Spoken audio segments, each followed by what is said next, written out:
Hello and welcome to my podcast. Today I'm sitting just behind the castle in a room slightly away from the field in front of the castle because I'm sitting here with Adam Slough, who is about to put on the 20th annual concert and firework display, which has given us such joy over the past few years. It's been amazing.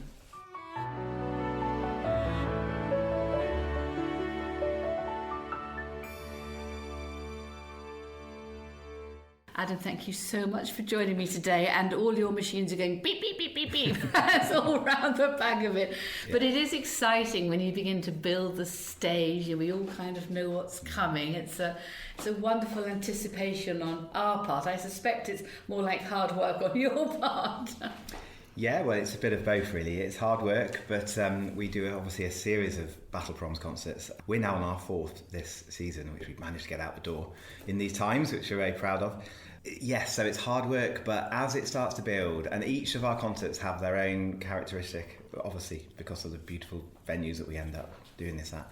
And Highclere is incredibly special because we're so near to the castle, and it's just, you think, yes, here we are again. It's here, it's appearing out of the grass.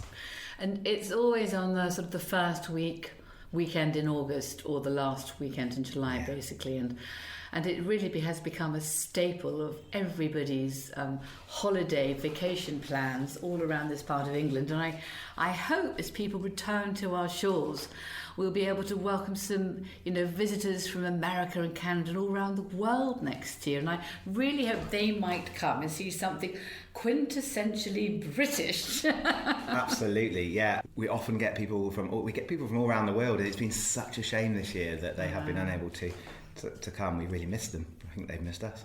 So just for listeners who haven't yet been to our Battle Proms concert and are going to make a note of it in the diary for future years, what happens is there's a wonderful stage, there's a symphony orchestra, there's singers, obviously, and conductors, there's a field full of cannons, there's the most amazing firework display, which kind of happens behind one of our cedar trees, and it's an iconic place for it because it just looks spectacular as the light goes from where we're all sitting, and the sky is lit up by, I think, it's always the best firework display ever. The castle's to one side, you've got displays with horses and cavalry, but the evening begins with the thousands of people who are here turning round because in the distance, through the clouds, they hear the sound of an engine. And it's amazing because normally it's 10,000 people, and this year it's less because we're just treading forward cautiously. But everybody just turns round at them, and standing in the middle of the crowd is the most extraordinary feeling as the Spitfire approaches. Exactly. It's even the people of all ages, when they hear the Rolls-Royce engine, it's sort of hairs on the back of the neck. It's something that it triggers within everyone. And yeah, so it's utterly beautiful. And the opening piece of music will be two Elgar pieces, of course. So there's Pomp of Circumstance number 5, which is not so well known as 1 and 4, and then Elgar's Nimrod to see the Spitfire off into the distance as it rolls away. That's a real moment, and that start, as you say, that is the commencement of the orchestral, the main event of the evening. As you say, before that, though, we have the cavalry doing their skill at arms, and this year, of course, as we've had on the last few years, we have the Red Devils. Are they coming back? Coming out of the sky. I'm so happy. Yeah. So the Red Devils parachute in just on the castle lawns, which is always a lovely way to start. So in fact, there are so many surprises, and I wasn't sure whether they'd be back this year. There's so many so happy. So many beginnings. There are many beginnings. It's just difficult to know where it begins and ends, but. Yes, rolls on, doesn't it? It does roll on, and it's a wonderful evening. And there are people here, children here from like 3 or 4 years old, and my mother-in-law used to come and really enjoy it. And I'm sure there's slightly people older than my mother-in-law as well, and everybody's got their picnic tables out and champagne out and rosé out and waving their flags, and we all start joining in and singing.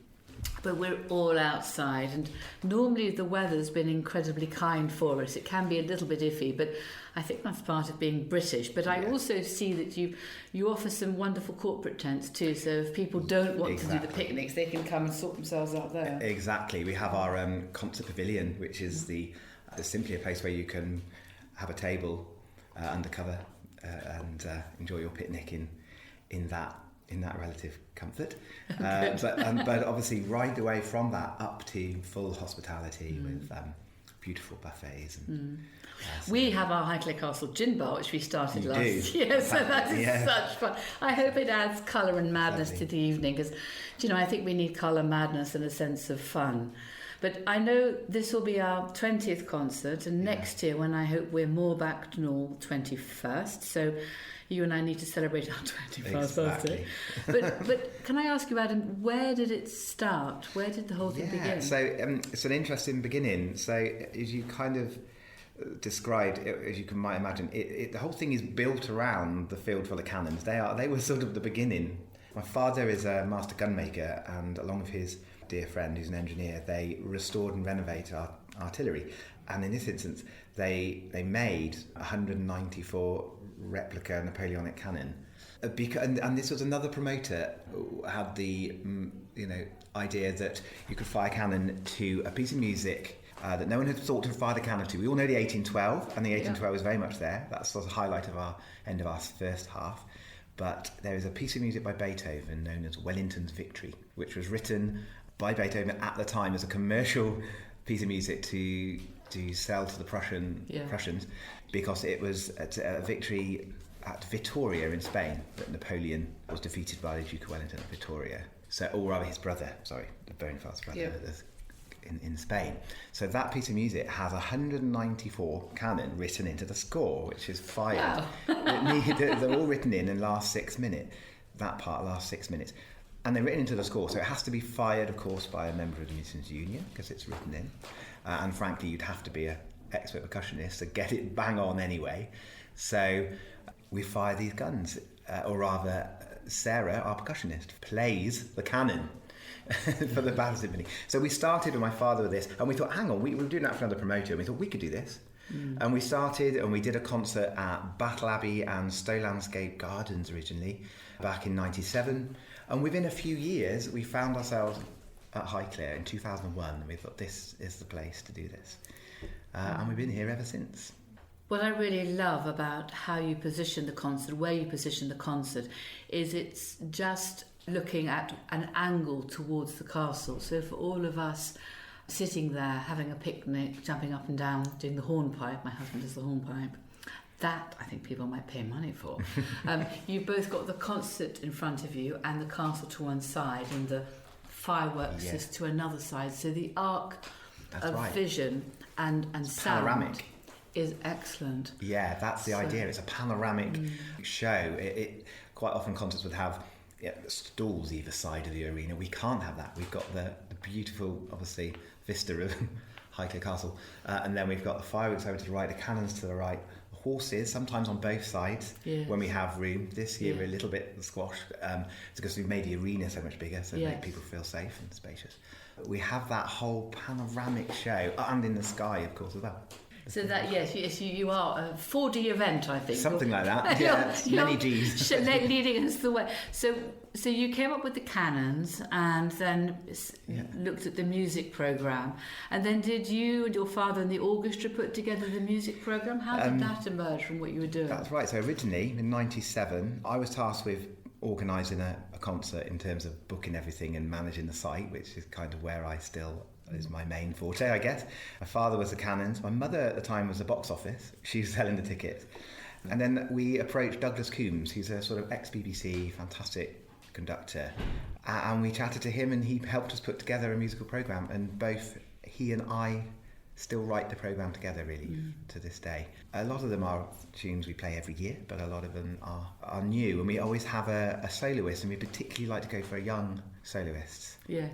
And we have a soloist, Harry Scott Burt, who's a superb 16, and will be playing Elgar's cello concerto. God, how wonderful. The first movement, and he is incredible. And again, he's part of the sort of Battle Proms family, because his mother, Kathy, I think she's a violinist. I think it's violin she plays, but she's been in our orchestra for many years, and so he was a small child. You mentioned the, children who have. It's become quite generational. The Battle Proms, people who Battle Proms babies, we call them, were there 21 years ago, and now working as my crew and even playing on stage in his case. Well, my son was born 21 years ago, so I suppose he's been at it probably ever since 1 year old. There you go. He's at it, and he's coming back for it. Wonderful. So he enjoys it, and it was definitely part of our family social programme, and it was an opportunity to ask friends we hadn't seen, plus their children, because it's so relaxed. It's an event to wear jeans and trainers, thick jumpers. That's right. It's informal. Which is so nice, isn't it? Exactly. Because, in the past, before COVID, we'd be dressing up a little bit more. Now we don't really. Maybe I'll wear a long dress to it one year. Yeah. Surprise everybody. We're all just glad to be out doing things, aren't we? We are. So can I ask you, I imagine, just as for us, the last 18 months and the impact of COVID was simply horrendous. We all went down, if you like, somersaulted into the first lockdown, when you would have been planning for your cycle of concerts of 2020. Yes, it was a stressful time, and it was, as you say, it was exactly at that moment, and this was probably a good thing in some ways. It was March, April, so we were well underway selling tickets, because we go on sale before Christmas every year. We were well into, and we printed our leaflets, so we'd spent quite a lot of money on that. But just before, I guess, we had really committed, it would have been, if it had been a few months later, that could have been even worse, I guess. Yeah. So we have to be thankful for that. We were able to turn the ship around. You know, it had left the harbour, but it hadn't got halfway across the ocean. So we're grateful for that, but still a very stressful time, a very uncertain time, and we were scared really and worried for our industry, because we are part of a pyramid, if you like, aren't we? With people below me who were literally relying on that work, the crew members and the lighting and all those people, and we were first out and we were last back, the entertainment industry. It was a very hard time and a shock, something you never thought would happen, and all of that. It's a lot to take in, wasn't it? So, but we dug deep, and we kept planning for this year, the future. But also we had some fun. We did a kind of Battle Proms at home, where we sort of, on the days of each concert, we promoted and encouraged people to put on a playlist and have a picnic in their garden. Yeah. And we sort of still managed to raise money for SAFA doing that, which was great, because of course, not to forget SAFA, the Army charity, are our charity partner. They also suffered, everyone, it was just everyone. It was extraordinary, because for us the pandemic followed the Downton Abbey film, so we had set sail in a very strong way across, leaving the harbour, and we're halfway across the Atlantic when we all came to a standstill. So it was a very dark time. It's funny because the sunshine was very really clear good. and beautiful, but inside it was inside oneself, and the questions it was asking us was far, far darker, as a huge contrast to the natural world around us, which we are also being asked to think about, which is obviously quite interesting. But I'm so glad that you're back this year, and may we travel forward in stronger ways in future years. And when people are travelling, hopefully they'll also come and stop and spend Saturday with you and come visit us on Sunday. Yeah, it would be great to welcome people back, especially across the seas. We've missed them, haven't we? We have, and we've tried to support the entertainment industry a bit here, but we're fairly hard hit ourselves. But I think, nevertheless, it's sharing hands and holding hands and sharing our stories, because part of the culture and media promotion for this country is around entertainments.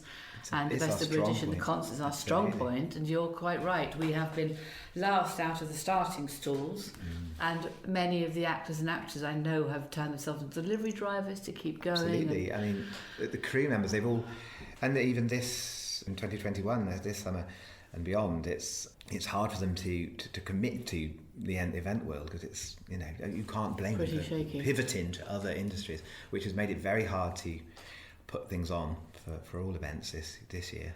It has, and I think I always think of it in some ways, as you may know, I write a blog, and on Monday's blog it's definitely going to be about the Battle Proms, but it's around the idea of light and encouragement and something to look forward to, a beacon. Exactly. Because that's in some ways what it is. And when you're outside and together, and the music and seeing people and listening to people and seeing other faces across the field, that is the light and the beacons we need back in the world. So and there's nothing more bright than the Battle Proms in all there isn't. Really. And you know, as I said, I really think your fireworks are honestly the best, and I always look forward to them. So I don't bother with any other fireworks because you are the best. We've got that covered. Yeah. You have got that covered, haven't you? Yeah. So can I ask you? So with you and your family obviously follow the Battle Proms through the summer.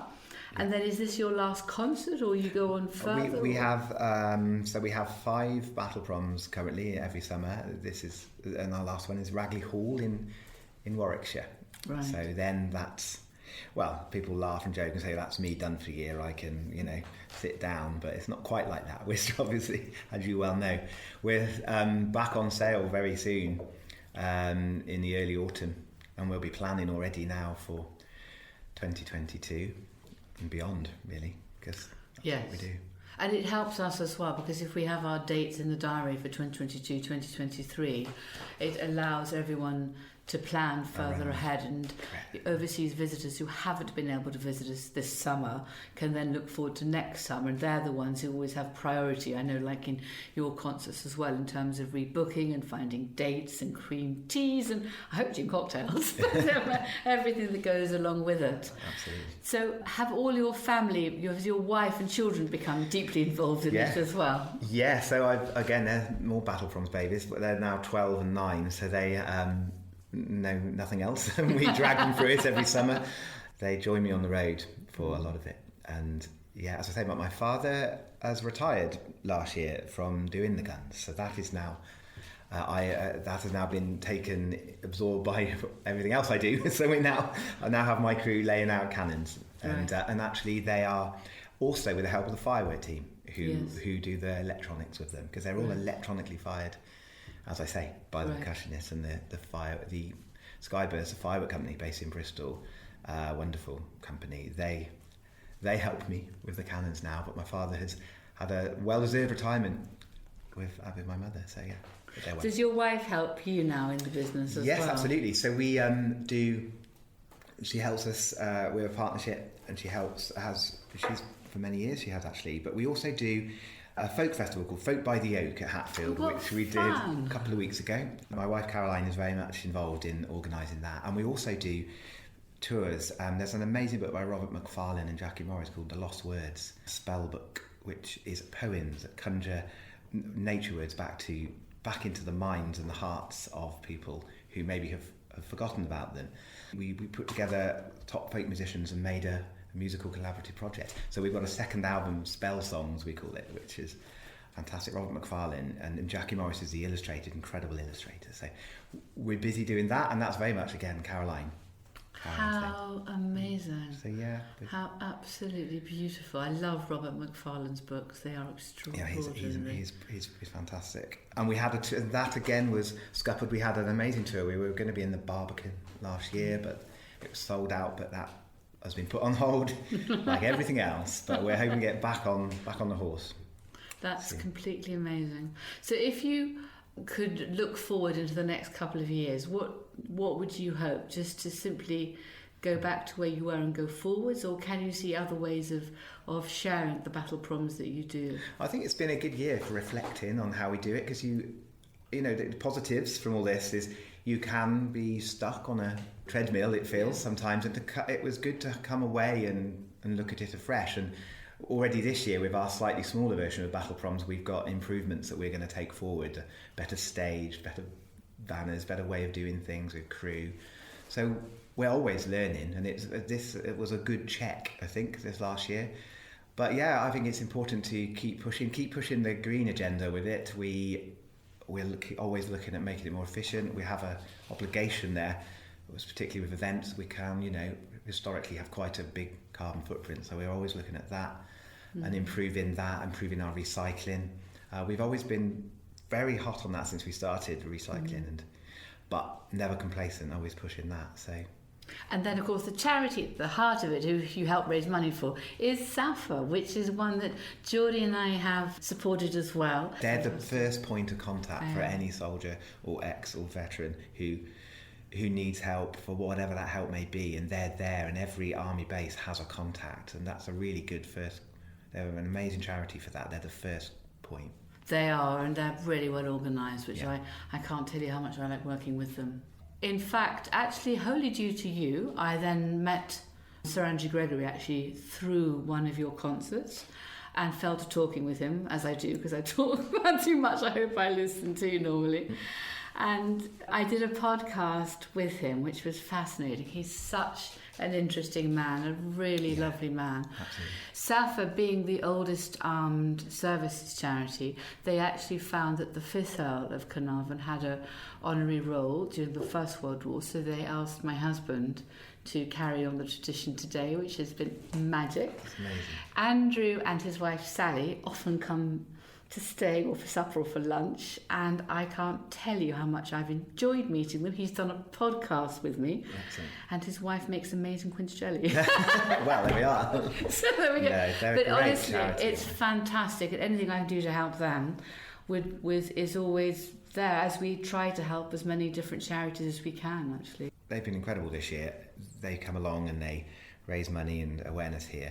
And even though we've got less people this year, they raise the same amount. They're just very good. And that's a credit to our audiences, I think, at this time. They're incredibly, the last few we've done this summer, they've been incredibly generous. Oh, how moving. Well, so they've been making over 10,000 each concert. So well, that is amazing, and a huge credit to you. It's amazing what you've done. So perhaps I can just say thank you so much for being my guest. I know you're incredibly busy today, so you've taken some time out to be with me. And I'm so looking forward not just to this year, but to many years ahead. If you're listening to this podcast from across the water, please do think about joining us at this time of year. And if you do, come to this concert and come and see Highclere a few days before or afterwards. It is the most enormous fun, and I think that's what we need. Absolutely what we need. And thank you for talking to me today. And yes, you're right, I need to get back on a JCB. Thank you, Adam, so much. Pleasure.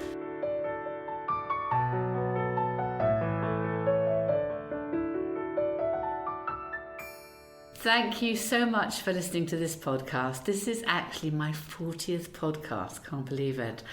Do look back at the library. There are some amazing people, all of whom have a heartfelt connection to Highclere. Whether you love Downton Abbey and you want to hear a little bit about the inside story, how we farm, in the gardens, in the house, and some of the hilarious people who work with us, from Les, who's 94, to some of the youngsters who have joined our team. So thank you. Do have a listen.